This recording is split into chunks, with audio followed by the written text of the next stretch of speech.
couple of ways of looking at that, but let's look at process of elimination. When I think about the mining industry, first of all, I start with base metals. And right now, with all the trade headwinds in the world, the sentiment against base metals is pretty strong. So until that gets sorted out, it's probably a sector where you should probably just stand aside.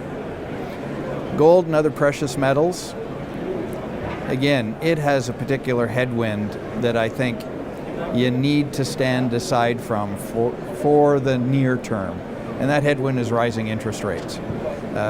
When there's the old saying that we are all familiar with, you don't fight the Fed. And the Fed has said, we're going to raise interest rates 4 times this year, we're going to raise them 4 times next year, and we're probably going to raise them 4 times in 2020. And when the Fed comes out and says things like that, I think you should listen to them. So as interest rates rise, gold is going to have to rise into that headwind, and that headwind is going to be accompanied by a strong US dollar. So again, I think given that environment, I'd probably stand aside. The one area that is looking particularly good is energy. So you've seen oil prices rise dramatically over the course of the past year. In the mining sector, one of the ways to play energy is uranium. And uranium prices have likewise increased substantially through 2018. Producers are starting to take responsibility for reduction in global inventories.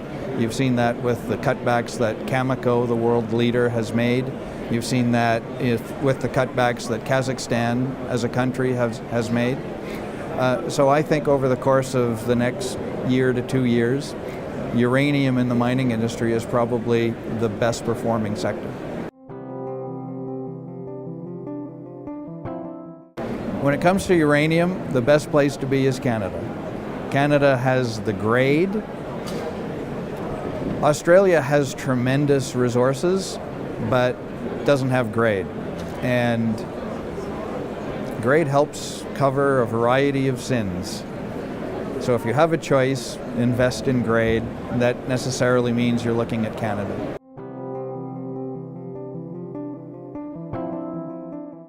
IMARC's a great conference for meeting people. Now, our industry is global. I don't get an opportunity to come to Australia that often, so IMARC is a perfect time for me to have an excuse to go to Australia, get a little bit of an update as to what's going on here in the sector, but more importantly, meet the people in the sector all in one place, all in one time.